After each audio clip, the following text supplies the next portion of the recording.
Bismillahirrahmanirrahim. Assalamualaikum warahmatullahi wabarakatuh. Alhamdulillahirrabbilalamin. Assalatu wassalamu ala ashrafil anbiya'i wal mursalin Sayyidina wa maulana Muhammadin wa ala alihi wa sahbihi ajma'in, amma ba' A'udzubillahi minasyaitonirrajim. Bismillahirrahmanirrahim. Rabbi shrahli sodri wa yassirli amri wahlul 'uqdatam min lisani yafqahu qawli. Alhamdulillah, puji syukur kehadirat Allah Subhanahu wa Ta'ala atas limpahan rahmat, nikmat, dan hidayahnya sehingga kita sama-sama bisa menyaksikan video di channel YouTube saya. Sholawat serta salam tak lupa selalu kita haturkan kepada junjungan kita, suri tauladan kita, Nabi Muhammad Sallallahu Alaihi Wasallam beserta keluarga dan sahabat dan pengikut hingga akhir zaman. Yang terhormat Bapak Ahmad Sofyan SHIMH selaku dosen pengampu mata kuliah Qawaid Fiqhiyah Hukum Keluarga semester 4 Fakultas Syariah UINSI Samarinda, dan para hadirin sekalian yang menonton video saya ini. Selamat datang di video saya, yang dimana video saya ini membahas mengenai analisis sebuah isu yang belakangan ini cukup hangat diperbincangkan di tengah masyarakat kita, terutama di masyarakat Indonesia sendiri, yaitu tentang peran wanita dalam ibadah, khususnya dalam konteks sholat Jumat. Kita menyaksikan bagaimana diskursus mengenai interpretasi agama dan peran gender itu semakin dinamis, yang memunculkan beragam pandangan dan pertanyaan-pertanyaan. Hal ini menunjukkan bahwa pemahaman agama itu terus berkembang seiring dengan perubahan zaman dan konteks sosial. Salah satu isu yang menjadi sorotan adalah tentang kebolehan atau hukum wanita menjadi khatib dalam rangkaian sholat Jumat.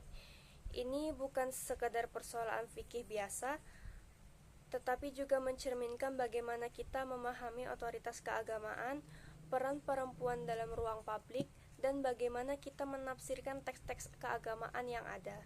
Isu ini muncul dalam berbagai bentuk. Ada diskusi di media sosial, ada pandangan dari tokoh-tokoh tertentu, dan bahkan mungkin ada praktik-praktik di komunitas tertentu yang memicu pertanyaan. Oleh karena itu, penting bagi kita untuk memahami secara komprehensif bagaimana Majelis Ulama Indonesia sebagai salah satu otoritas keagamaan yang dihormati di Indonesia merespon dinamika dan pertanyaan-pertanyaan mengenai masalah ini. Dalam video ini, kita akan secara khusus membahas dan menganalisis Fatwa Majelis Ulama Indonesia atau MUI terkait dengan hukum wanita menjadi khatib dalam rangkaian sholat Jumat. Fatwa ini merupakan produk ijtihad para ulama yang berupaya memberikan jawaban atas pertanyaan-pertanyaan yang muncul di masyarakat. Fatwa MUI yang akan kita bahas ini adalah Fatwa nomor 38 tahun 2023. Fatwa ini secara spesifik mengatur tentang hukum wanita yang menyampaikan khutbah di hadapan jamaah laki-laki dalam sholat Jumat.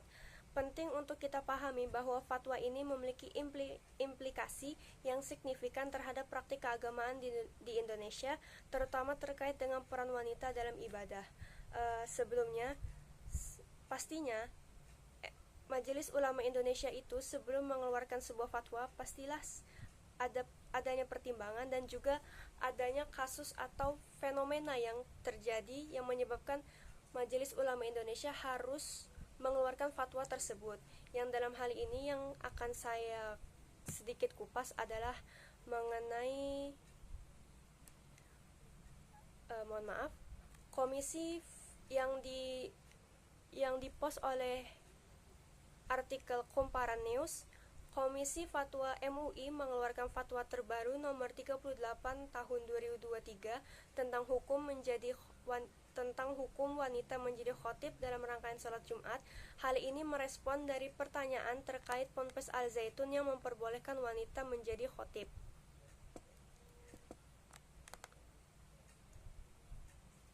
Fatwa yang ditetapkan tanggal 13 Juni 2023 ini hadir karena muncul pertanyaan dari masyarakat tentang hukum seorang wanita menjadi khatib dalam rangkaian sholat Jumat.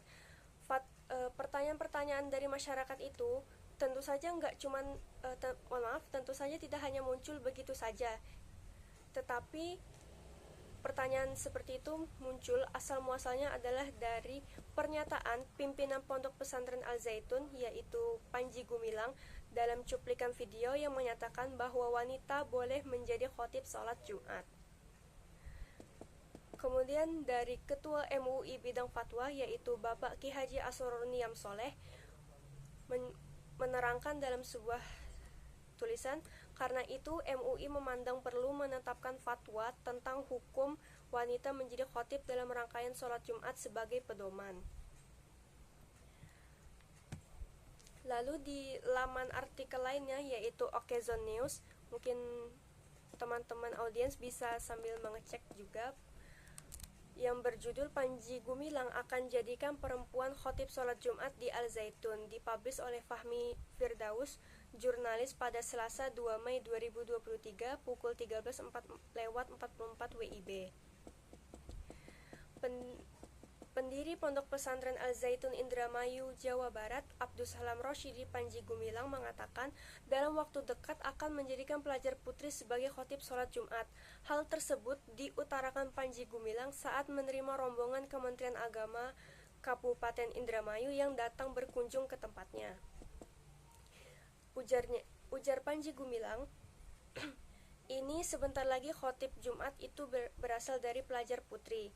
Ujar Panji Gumilang melansir kanal YouTube @alzaitun official pada Selasa 2 Mei 2023. Disambung lagi, terlepas Departemen Agama mau marah juga nggak apa-apa. Mendengar pernyataan yang disampaikan Panji Gumilang mengenai khotib Jumat yang akan berasal dari pelajar putri, rombongan Kemenak tak memberikan respon sama sekali dan hanya memaparkan senyuman.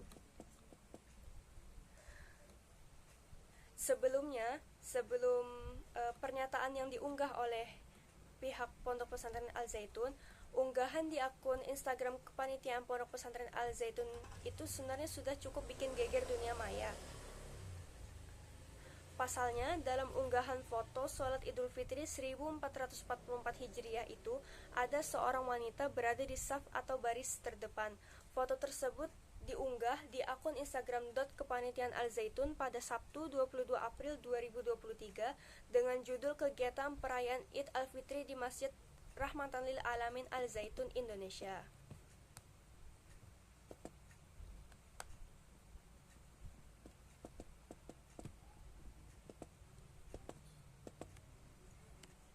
Kemudian lanjut, masih dari kanal artikel yang sama, yaitu Okezon News, Majelis Ulama Indonesia MUI menilai pelaksanaan sholat Id di Al Zaitun berbeda dengan yang dicontohkan Rasulullah SAW.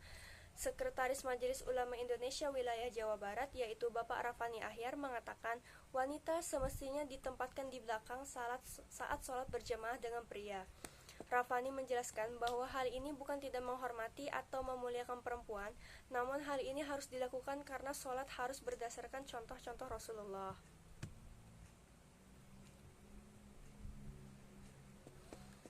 Selanjutnya di artikel Kumparan News, fatwa ini memaparkan bahwa sholat Jumat adalah kewajiban muslim laki-laki dan mubah dilakukan untuk perempuan. Di dalam sholat Jumat ada salah satu rukun yang bernama khutbah. Sebagai rukun, maka khutbah ini kedudukannya penting dan tidak boleh ditinggalkan.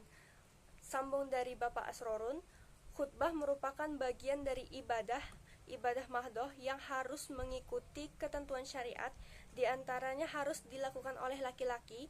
Khutbah Jumat yang dilakukan wanita di hadapan jemaah laki-laki, hukum khutbahnya tidaklah sah. Sebab posisi khutbah sebagai rukun sholat Jumat, maka khutbah yang dilakukan wanita di hadapan laki-laki juga membuat hukum sholat Jumatnya tidak sah. Kemudian direspon oleh Guru Besar UIN Jakarta kala itu, kata beliau, meyakini bahwa wanita boleh menjadi khotib dalam rangkaian sholat Jumat di hadapan laki-laki merupakan keyakinan yang salah. Itu hal yang wajib diluruskan dan yang bersangkutan wajib bertaubat. Maka melalui fatwa tersebut, MUI mengimbau umat Islam tetap berpegang teguh pada ajaran agama yang lurus dan mewaspadai berbagai bentuk penyimpangan.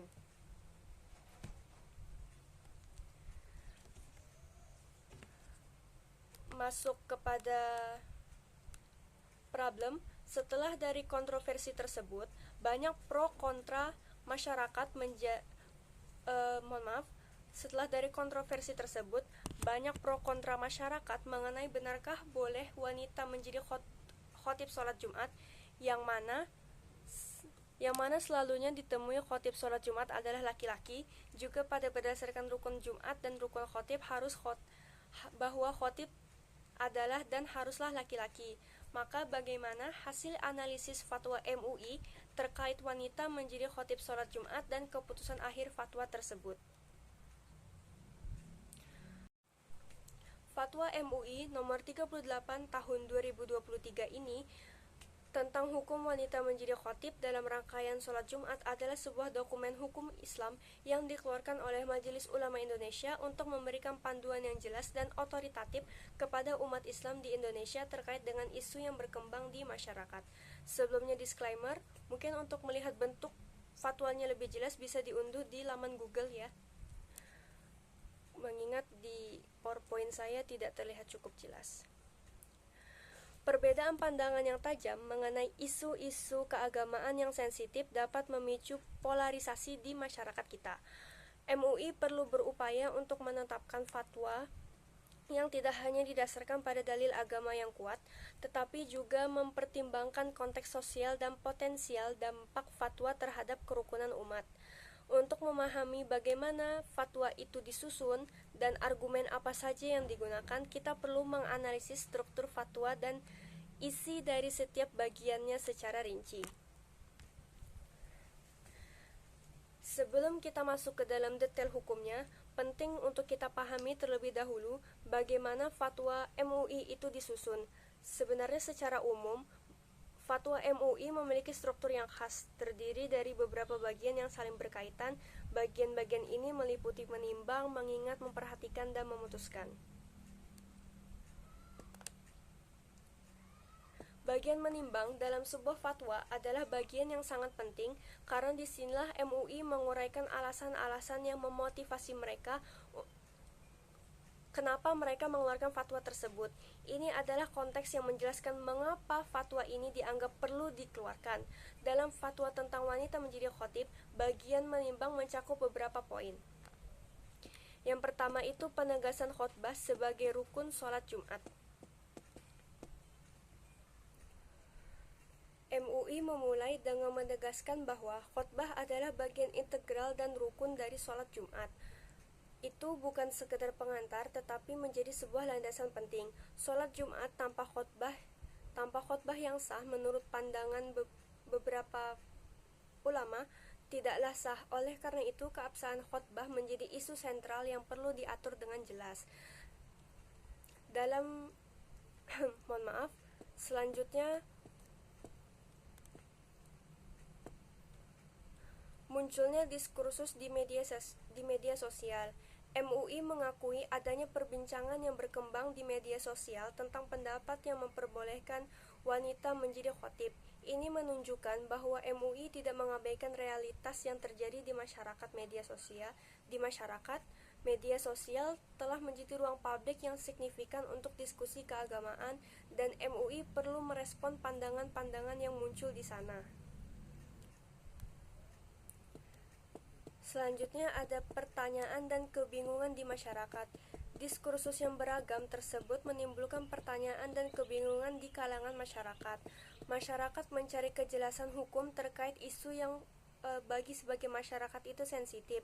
MUI sebagai otoritas keagamaan memiliki tanggung jawab untuk memberikan jawaban yang otoritatif dan menenangkan kebingungan-kebingungan masyarakat.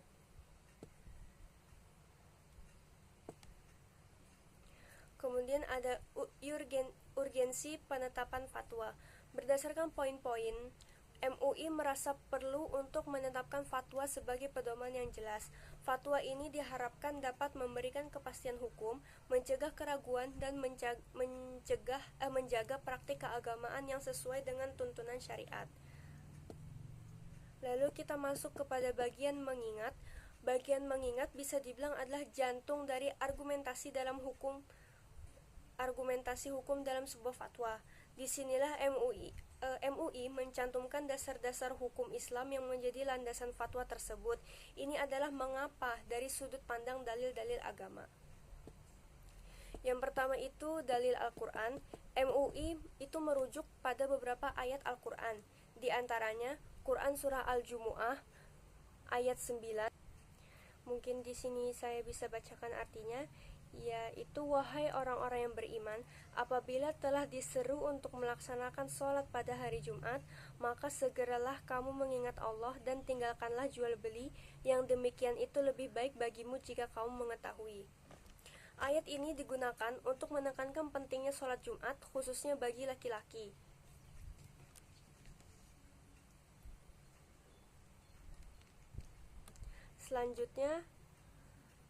Selanjutnya ada Quran Surah An-Nisa ayat 34 yang artinya laki-laki suami itu pelindung bagi perempuan istri, karena Allah telah melebihkan sebagian mereka laki-laki atas sebagian yang lain perempuan, dan karena mereka laki-laki telah memberikan nafkah dari hartanya, maka perempuan-perempuan yang soleh adalah mereka yang taat kepada Allah dan menjaga diri ketika suaminya tidak ada, karena Allah telah menjaga mereka. Perempuan-perempuan yang kamu khawatirkan akan nusyus atau bisa kita sebut durhaka, hendaklah kamu beri nasihat kepada mereka, tinggalkanlah mereka di tempat tidur atau pisah ranjang, dan kalau perlu pukullah mereka. Tetapi jika mereka menaatimu, maka janganlah kamu mencari-cari alasan untuk menyusahkannya.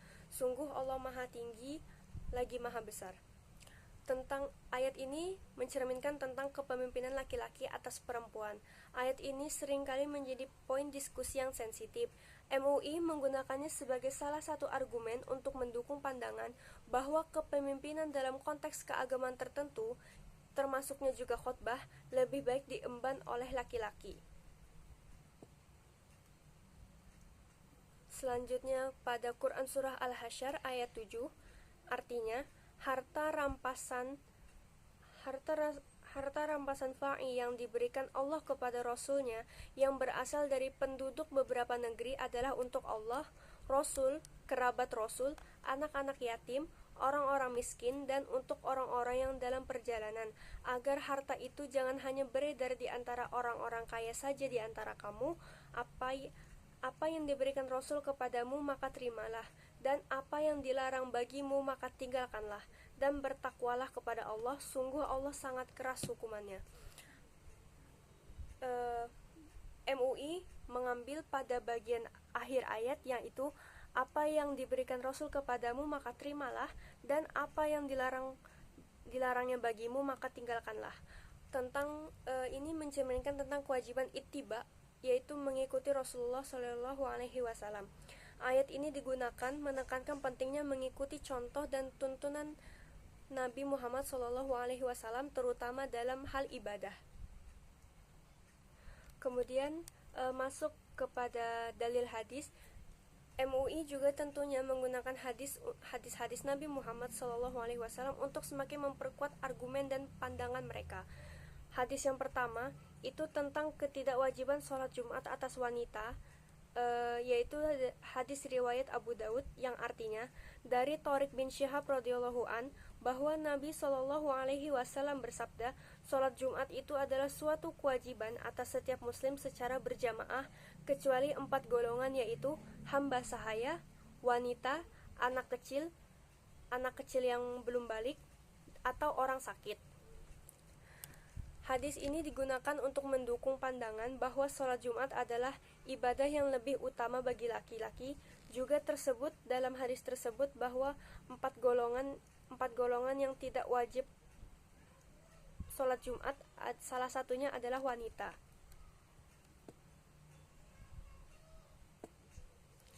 Kemudian hadis yang kedua tentang peringatan Nabi SAW agar berhati-hati dalam memilih atau mengangkat wanita sebagai pemimpin. Hadis riwayat oleh Al-Bukhari, An-Nasai, Al-Tirmizi, dan Ahmad yang artinya dari Abu Bakrah, dia berkata, ketika Rasulullah SAW mengetahui bahwa masyarakat Persia mengangkat putri Kisra sebagai penguasa mereka, beliau bersabda, tidak akan beruntung satu kaum yang menyerahkan urusan mereka kepada wanita. Hadis ini menjadi poin diskusi yang sensitif tentunya. MUI menggunakannya sebagai argumen untuk mendukung pandangan bahwa kepemimpinan dalam konteks keagamaan tertentu lebih baik diemban oleh laki-laki.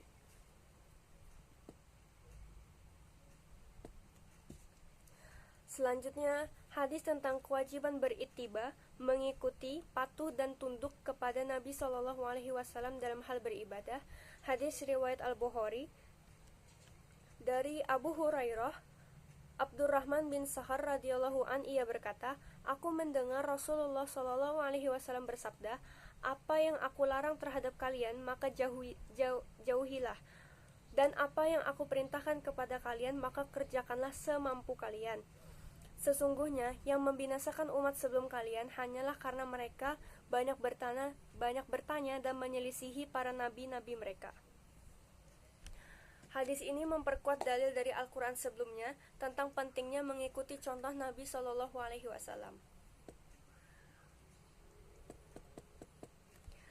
Selanjutnya, ada hadis tentang bolehnya wanita ikut sholat berjamaah di masjid, tetapi harus dengan adab dan tidak menimbulkan fitnah, yaitu dari hadis riwayat Muslim dari Abu Hurairah, dia berkata, Rasulullah SAW bersabda, shaf yang paling baik bagi laki-laki adalah shaf yang paling awal, sedangkan shaf yang paling buruk bagi mereka adalah shaf yang paling akhir, dan shaf yang paling baik bagi wanita adalah shaf yang paling akhir, sedangkan shaf yang paling buruk bagi mereka adalah shaf yang paling awal. Hadis ini memberikan gambaran tentang bagaimana wanita itu jika berpartisipasi pada saat sholat berjamaah di masa kepemimpinan Nabi SAW. MUI menggunakannya untuk menekankan pentingnya menjaga adab dan berupayalah untuk menghindari fitnah dalam interaksi antara laki-laki dan perempuan di masjid. Kemudian, hadis tentang cara menegur imam yang keliru saat sholat, yaitu dari hadis riwayat Al-Bukhari dari Abu Hurairah radhiyallahu an, dari Nabi SAW bersabda, mengucap tasbih bagi laki-laki dan menepuk tangan dengan tidak kencang bagi wanita. Hadis ini menyebutkan membedakan antara laki-laki dan perempuan dalam cara menegur imam. Laki-laki dengan tasbih yaitu mengucapkan subhanallah, dan perempuan dengan tepuk tangan. MUI menggunakan hadis ini untuk memperkuat pandangan tentang perbedaan peran antara laki-laki dan perempuan dalam konteks ibadah. Selanjutnya ada kaidah fikih. Al-aslu fil ibadati tahrimu wal batlu illa ma ja'a bihi dalili ala awamirihi. Hukum asal dalam beribadah adalah haram dan batal kecuali yang ada dalil yang memerintahkannya. Kaidah ini menekankan pentingnya dasar hukum yang kuat dalam setiap ibadah. Jika suatu ibadah tidak ada dalil yang memerintahkannya, maka secara asal hukumnya adalah tidak boleh. Selanjutnya masuk kepada bagian memperhatikan. Bagian memperhatikan adalah bagian di mana MUI menyajikan informasi dan pandangan-pandangan tambahan yang relevan dengan isu yang dibahas. Ini adalah mengapa dari sudut pandang ulama, sejarah, ataupun konteks sosial. Yang pertama itu pendapat ulama tentang syarat khotib.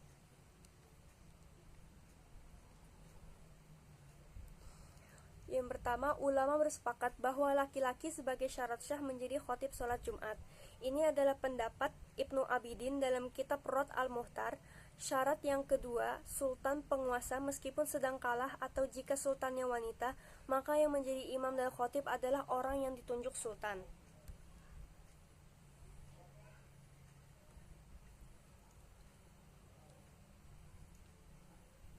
Kemudian, pendapat Al-Syawi Al-Maliki dalam kitab Hashishatu Al-Syawi Al-Sagir, harus terbukti kelakiannya, tidak sah sholat dengan imam wanita dan khunsa muskil meskipun makmumnya ada dari jenis mereka, atau dalam mazhab Maliki menjadi imam sholat Jumat dan khotib harus satu orang.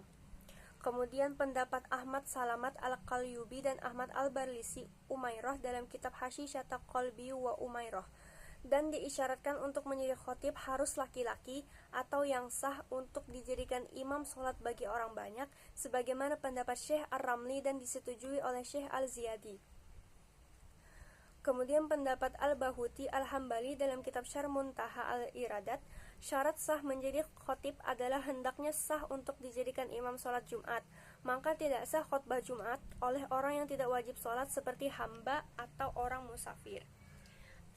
MUI menyajikan pendapat ulama dari berbagai mazhab dengan syarat sah menjadi khatib sholat Jumat. Sebenarnya secara umum, ulama-ulama ini mengisyaratkan haruslah laki-laki sebagai khatib.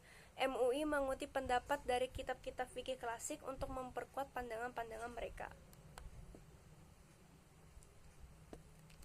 Selanjutnya itu pendapat ulama bahwa wanita tidak sah untuk melakukan azan. Antara lain, yang pertama, pendapat Al-Qasani dalam kitab Badawi Al-Sana'i fi Tartib Al-Syara'i. Adapun syarat-syarat muazin, diantaranya harus laki-laki. Ulama bersepakat tidak suka azan yang dilakukan oleh wanita, karena wanita yang memperdengarkan suaranya di hadapan laki-laki, maka dia dianggap melakukan kemaksiatan, dan sebaliknya jika dia memelankan suara azannya, maka telah meninggalkan sunnah azan itu dengan suara keras. Kemudian pendapat Al-Syafi'i dalam kitab wanita tidak boleh azan, dan jika dia azan untuk jamaah laki-laki, maka azannya tidak sah. Kemudian pendapat Abu Hamid Muhammad bin Muhammad Al-Ghazali Al-Tusi dalam kitab Al-Wasi fi Al-Mazhab, azan wanita untuk jamaah laki-laki itu tidak diakui karena memperdengarkan suaranya kepada laki-laki adalah haram. MUI menyajikan pendapat ulama tentang hukum melakukan azan yang umumnya itu tidak diperbolehkan. Meskipun ini sebenarnya hal yang berbeda, maksudnya yang dibahas adalah khutbah, tapi dalam fatwa MUI menyajikan pendapat tentang azan. MUI mungkin menggunakannya sebagai analogi untuk memperkuat pandangan tentang perbedaan peran laki-laki dan perempuan dalam ibadah. Kemudian ijma ulama tentang khatib Jumat. Ijma ulama bahwa hanya laki-laki yang menjadi khatib Jumat. MUI menegaskan adanya ijma ulama bahwa hanya laki-laki yang menjadi khatib Jumat. Ijma adalah salah satu sumber hukum Islam yang kuat.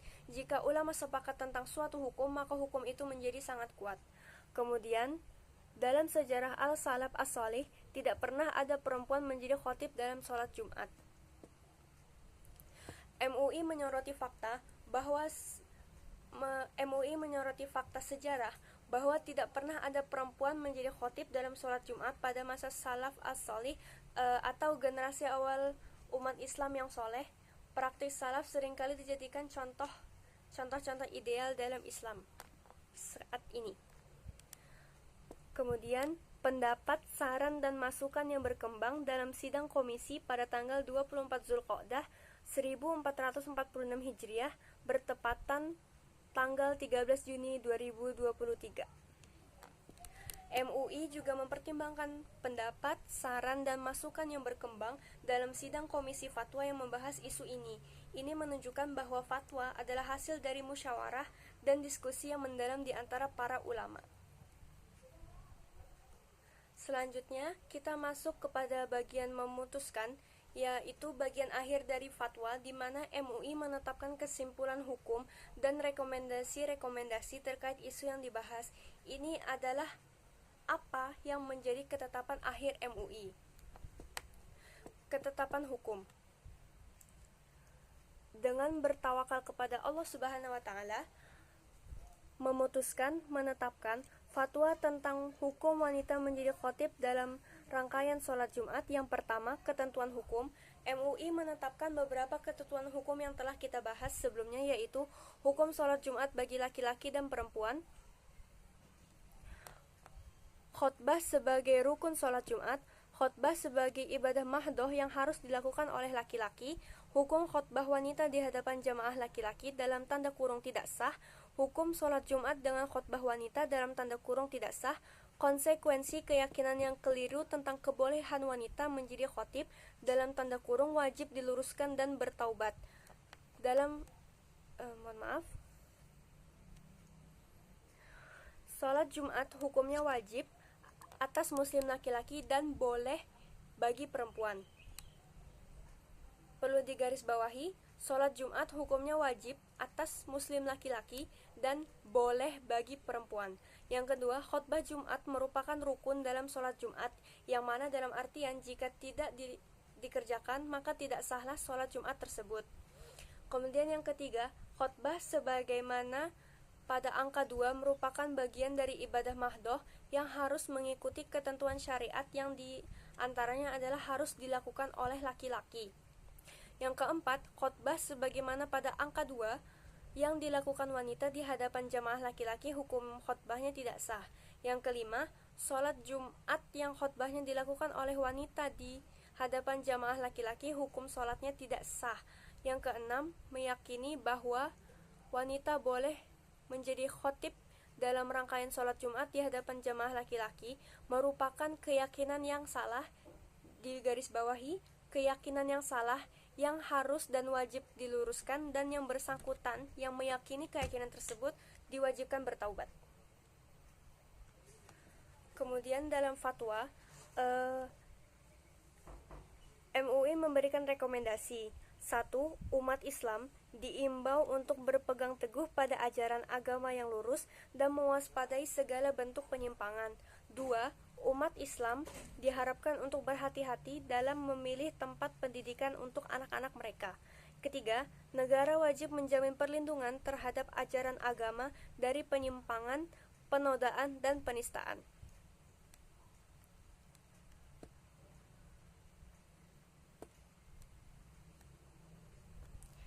Sebelum masuk ke bagian akhir keputusan, tentunya kita harus membahas rangkuman ketentuan hukum. Kita rangkum poin-poin hukum utama yang ditetapkan dalam fatwa terkait wanita menjadi khotib. Pertama, fatwa menegaskan bahwa sholat Jumat hukumnya wajib bagi laki-laki muslim dan boleh bagi perempuan. Ini adalah ketentuan dasar dalam fikih yang sudah matang dan tidak bisa diganggu-gugat. Kedua, khotbah Jumat merupakan rukun dalam sholat Jumat. Artinya, khotbah adalah bagian integral yang tidak bisa dipisahkan dari sholat Jumat. Jika khotbah tidak sah, maka sholat Jumatnya juga tidak sah. Ini menekankan betapa pentingnya khotbah dalam konteks sholat Jumat. Ketiga, khotbah sebagaimana pada angka 2 merupakan bagian dari ibadah mahdoh yang harus mengikuti ketentuan syariat, yang diantaranya adalah harus dilakukan oleh laki-laki. Ini adalah poin krusial dalam fatwa ini. Istilah mahdoh sendiri merujuk pada ibadah yang tata caranya telah ditentukan secara rinci oleh syariat tanpa ruang untuk inovasi di luar ketentuan tersebut. Keempat, khotbah sebagaimana pada angka 2 yang dilakukan wanita di hadapan jamaah laki-laki, hukum khotbahnya tidak sah. Kelima, sholat Jumat yang khotbahnya dilakukan oleh wanita di hadapan jamaah laki-laki, hukum sholat Jumatnya juga tidak sah. Terakhir, fatwa menyatakan bahwa meyakini wanita boleh menjadi khotib dalam rangkaian sholat Jumat di hadapan jamaah laki-laki merupakan keyakinan yang salah yang wajib diluruskan, dan yang meyakini tersebut wajib bertaubat.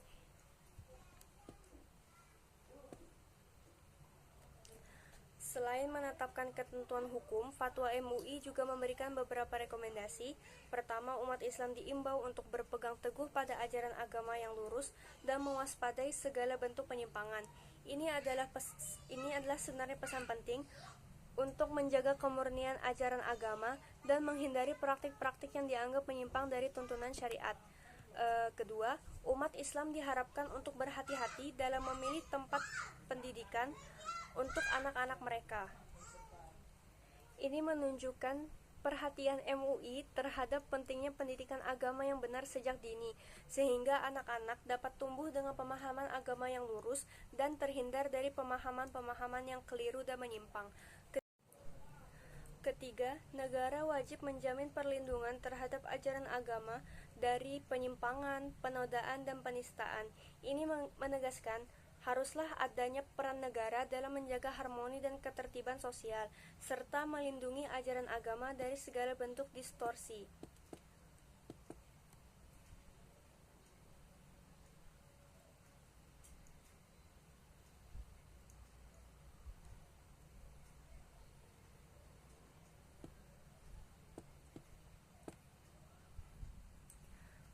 Fatwa MUI ini tentunya memiliki implikasi yang signifikan terhadap praktik-praktik keagamaan di Indonesia. Secara langsung, fatwa ini menegaskan kembali pandangan tradisional yang dominan dalam hukum Islam bahwa khotbah Jumat adalah bagian dari ibadah yang secara spesifik diemban oleh laki-laki. Ini berarti bahwa konteks yang mengikuti fatwa MUI, wanita tidak diperbolehkan menjadi khotib dalam sholat Jumat di hadapan jamaah laki-laki. Hal ini tentu saja sebenarnya berpotensi membatasi peran dan partisipasi wanita dalam kegiatan keagamaan tertentu, terutama yang terkait dengan kepemimpinan dan otoritas dalam ibadah. Namun di sisi lain, fatwa ini juga dapat memberikan kepastian hukum dan panduan yang jelas bagi umat Islam yang selama ini mungkin merasa bingung dengan adanya perbedaan pendapat. Fatwa ini dapat membantu menjaga keseragaman praktik keagamaan di sebagian masyarakat Indonesia. Fatwa ini mencerminkan bagaimana MUI menjalankan otoritasnya sebagai lembaga yang berwenang dalam menetapkan hukum agama di Indonesia. Fatwa ini menunjukkan bahwa MUI memiliki peran penting dalam memberikan panduan dan arah bagi umat Islam dalam berbagai aspek kehidupan, termasuk ibadah. Fatwa MUI seringkali menjadi rujukan utama bagi umat Islam dalam memahami dan menjalankan ajaran agama. Namun sebenarnya hal yang harus kita sadari bahwa otoritas keagamaan tidak selalu tunggal dan monolitik. Ada berbagai kelompok dan individu yang mungkin memiliki pandangan yang berbeda tentang bagaimana agama harus dipahami dan dipraktekkan. Ini adalah bagian dari dinamika dalam kehidupan beragama dan bermasyarakat, dan kita tentunya perlu menghormati perbedaan-perbedaan pandangan tersebut. Selanjutnya, pasti adanya muncul isu tentang peran wanita dalam ibadah. Itu tuh menjadi bersinggungan dengan diskursus yang lebih luas tentang kesetaraan gender. Ada pandangan yang menekankan bahwa wanita memiliki hak yang sama dengan laki-laki untuk berpartisipasi dalam semua aspek kehidupan, yang mana aspek kehidupan ini pastinya juga termasuk kepemimpinan agama. Pandangan ini seringkali didasarkan pada prinsip keadilan dan kesetaraan yang harus dijunjung tinggi dalam Islam. Di sisi lain, ada pandangan yang menekankan bahwa peran gender dalam Islam itu bersifat komplementer, bukan kompetitif. Maksudnya, laki-laki dan perempuan memiliki peran yang berbeda, tetapi saling melengkapi. Pandangan ini seringkali didasarkan pada interpretasi tertentu terhadap teks-teks keagamaan yang menekankan perbedaan fisik dan psikologis antara laki-laki dan perempuan.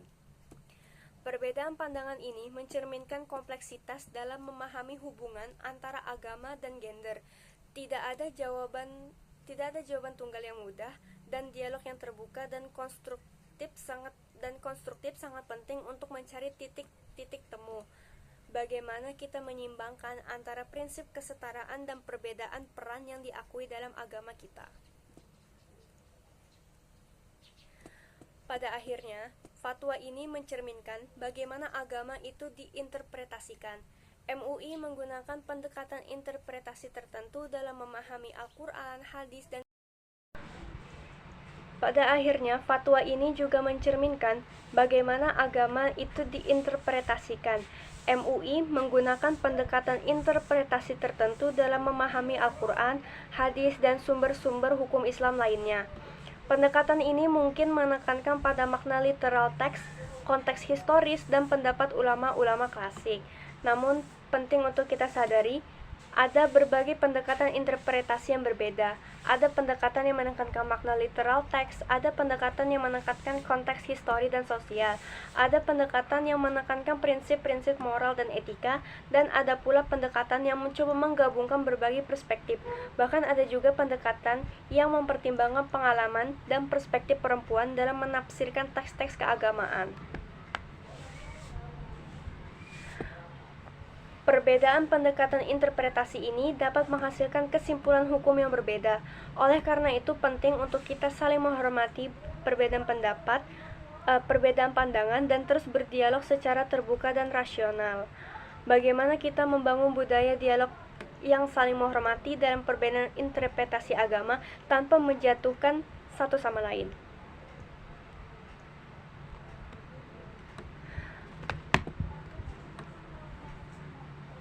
Sebagai penutup, kita rangkum poin-poin penting dari analisis kita. Fatwa MUI tentang hukum wanita menjadi khatib dalam rangkaian sholat Jumat adalah respon terhadap dinamika diskursus keagamaan dan peran gender dalam masyarakat. Fatwa ini mencoba memberikan panduan hukum yang jelas dalam konteks hukum yang kompleks. Fatwa ini didasarkan pada argumentasi hukum yang komprehensif, menggunakan Al-Quran, hadis, pendapat ulama, kaidah fikih, dan praktik salaf sebagai dasar hukum. MUI berupaya untuk membangun argumentasi yang kuat dan sesuai dengan tradisi keilmuan Islam. Fatwa ini memiliki implikasi yang signifikan terhadap praktik keagamaan di Indonesia dan juga memicu diskursus yang lebih luas tentang otoritas keagamaan, kesetaraan gender, dan juga interpretasi agama. Isu ini tidak hanya menyangkut hukum fikih, tetapi juga menyentuh nilai-nilai sosial dan budaya yang mendasar. Penting untuk saya tekankan bahwa analisis ini bersifat objektif dan bertujuan untuk memberikan pemahaman yang mendalam tentang fatwa MUI. Saya berusaha untuk menyajikan informasi yang akurat dan berimbang, serta menghormati berbagai perspektif yang ada. Saya tidak mengambil posisi tertentu, tetapi berusaha untuk memfasilitasi pemahaman yang lebih baik. Saya berharap video ini dapat menjadi pemicu untuk diskusi yang lebih lanjut dan mendalam tentang isu yang dibahas. Terima kasih telah menyimak video ini. Saya ucapkan terima kasih banyak kepada yang sudah menonton dan menyimak, terutama kepada dosen pengampu mata kuliah Qawaid Fiqhiyah yaitu Bapak Ahmad Sofyan SHI MH. Mohon maaf atas segala kurangnya penyampaian saya. Kurang dan lebihnya mohon maaf. Wabillahi taufiq wa hidayah. Wassalamualaikum warahmatullahi wabarakatuh.